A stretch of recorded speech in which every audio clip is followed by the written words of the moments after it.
Homo homini lupus. Man is wolf to man. If history has taught us one thing, it is that man is a cruel being. This cruelty has many faces. It can take place openly in form of war, genocide, and devastation. But it is also known to everyone from personal experience, in more subtle manifestations such as envy, sadism, and selfish behavior. Aggression, desires, and lust are fundamental aspects of human nature. Anyone who observes himself honestly has already encountered all these facets of wickedness in himself. How is it possible for creatures of this nature to organize themselves in peaceful cooperation? How can be a being so prone to evil lead a productive life in harmony and happiness? This is the question posed by Sigmund Freud in his epochal treatise Civilization and Its Discontent. In this video, we will ask ourselves the same question.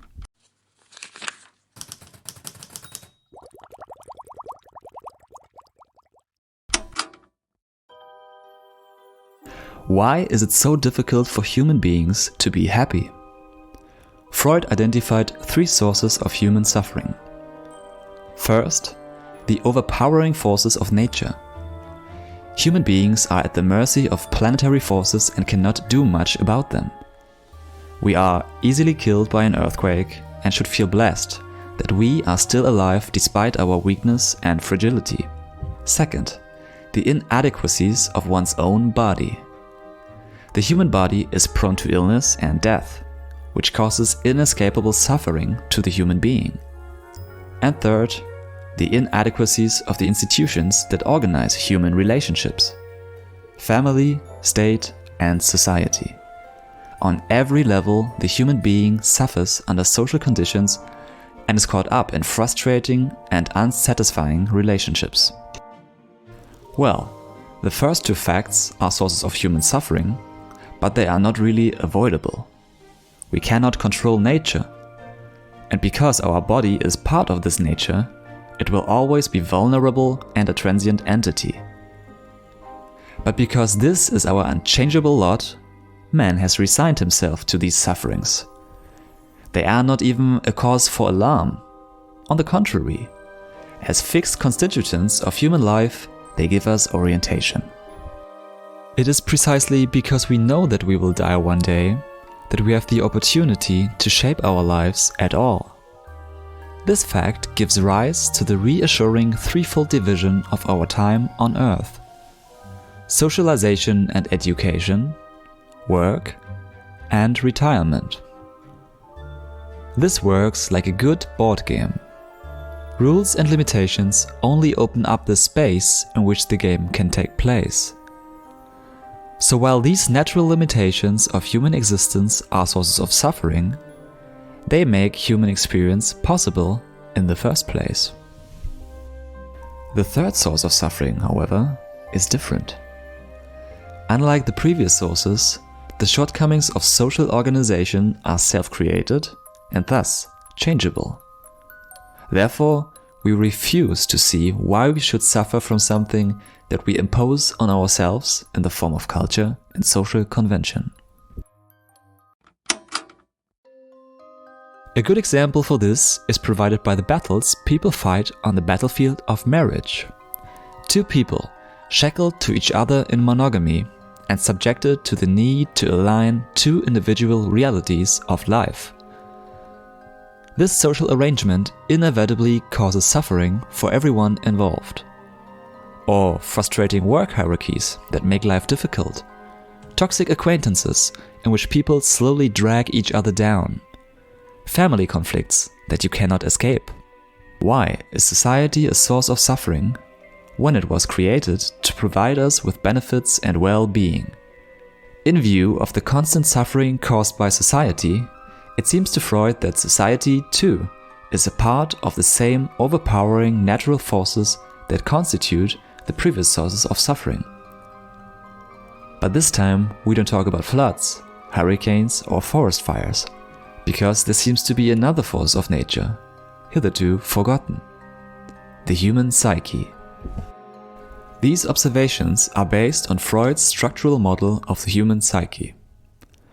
According to Freud, the psyche is divided into three parts. First, it consists of an id, which is the accumulation of all human drives. The second part is the superego, which is made up of social ideals and conventions. The superego restrains the id in the sense of these social ideals. And then there's the ego, that acts as a mediator between these two parts. It must negotiate and endure the opposing tension between the superego and the id. It is a universally recognized fact that a large part of human suffering arises from the social order. Every form of neurosis is caused by the unbearable overload that society's ideals impose on people. Therefore, the question arises, what would happen if these demands were abolished? Do we even need a superego that denies the desires of the id in the service of social norms and values? If we were to return to a pre-social state under primitive conditions, would we not thereby return to a state of happiness? Freud is not very convinced by this idea, since culture, despite its induced suffering, at the same time protects us from much of it. But still, this question is asked in various pop culture stories, because it torments all people to the same degree. This is why we like the Joker in Batman, who disrupts society and promotes chaos and anarchy. This is why we watch The Purge, to see how it looks like if we would temporarily suspend all rules of civilization. This is why we are fascinated by island scenarios like Lost or Lord of the Flies, because they entertain different forms of human organization far away from the status quo. What to do when society collapses? This question is often voiced in the guise of fear, but it is usually a quiet, secret wish. A tantalizing fantasy, no doubt terrifying and frightening, but at the same time promising and redeeming.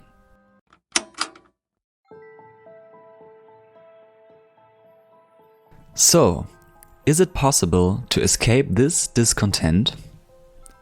Can't human suffering, perhaps, be reduced by virtue of technological inventions? Over the centuries, human technological capabilities progressed incredibly, causing a steadily increasing mastery of nature. Distant countries could suddenly be accessed via the railroad. Child mortality rate decreased rapidly through the advances of modern medicine. And the death rate of tuberculosis decreased by a factor of 10 due to immunological research. And yet, Freud did not think that this progress furthered human happiness by any means.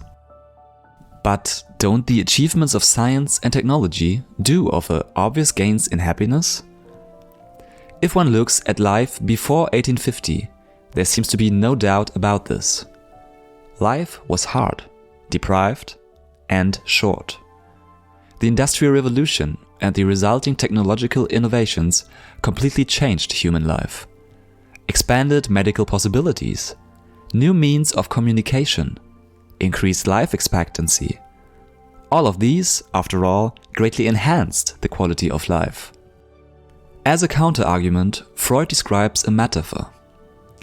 A man on a cold winter's night gets pleasure by sticking one leg out from the covers, only to pull it back again after a while.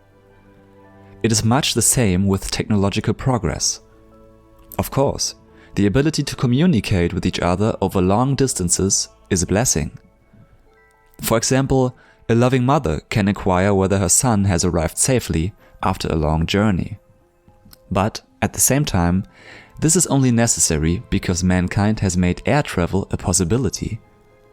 Without the option of covering long distances in a short time, there is no need to communicate over this distance.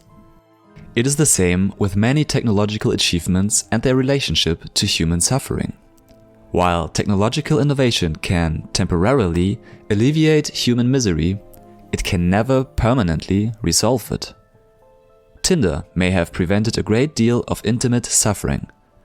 There is no longer a social barrier of rejection. Only those who say yes to each other meet in the first place. Does this solve the woes of romantic and sexual relationships? Well, the rate of frustrated and disillusioned singles speaks for itself.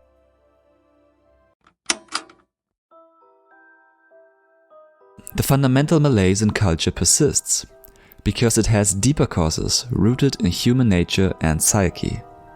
These cannot be eliminated by external factors such as technological progress. Instead, these sources of suffering remain forever. For Freud, the only thing standing between man's destructive nature and the outbreak of chaos and cruelty is the invention of civilization. But this comes at a price. There is an eternal tension between aggressive drives and the benefits of an intact social order, and this tension invariably causes civilization's discontent.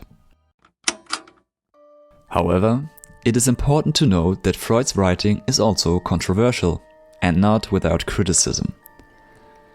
There are many different perspectives in psychology, and other theories and approaches can also contribute. It is important to consider Freud's work in the context of his time and theoretical assumptions, and to complement it with other contemporary and modern approaches to gain a comprehensive view of the human condition. A major criticism is that Freud often relies on speculative theories and introspective observations, rather than empirical data or scientific methods. He operates as a moral philosopher who adopts a psychological perspective based on his experiences with his patients. Freud strives for scientificity, but in the absence of empiricism and other criteria, he is not a true scientist in the Popperian sense. Moreover, behind many of Freud's thoughts is a conception of human nature that was very much shaped by the circumstances of the time. Freud's conception of man as a power-hungry aggressor was inevitably influenced by his experiences in Europe during the First World War. In addition, it is often rightly problematized today that Freud's work has cultural and gender biases that also can be attributed to the social and historical context he lived in. His ideas about gender roles, sexuality, and morality often reflect the ideas and norms of this time and are now seen as outdated and problematic. How much value is in this treatise today? Does it help to orient ourselves in the modern world, or is it a relic, an outdated examination of human life that now has become obsolete? Although Civilization and Its Discontent was written almost a century ago, it still contains ideas that are relevant to our time. It deals with a variety of basic human issues, including the relationship between the individual and society, the importance of culture for psychological well-being, and the role of drives and abandonment in the human psyche. Humans are fundamentally social beings. Therefore, the importance of culture and civilization for the well-being of society and the individual is an eternal theme from which there is no escape. Culture and civilization impose limitations, which can lead to psychological discomfort. This is beyond question. Today, we live in a time where technology and progress shape our daily life more than anything else. In a decade where mental health problems in minors are going through the roof due to the use of social networks, there is more need than ever to reflect on the impact of culture on our psychological well-being. But the general conflict between the individual and society is not only limited to social media. In the general public, too, individual freedoms, identity politics, and social norms continue to be hot topics, triggering discussions about personal autonomy, social integration, and conformity. We all have to make sacrifices in order to lead a social life.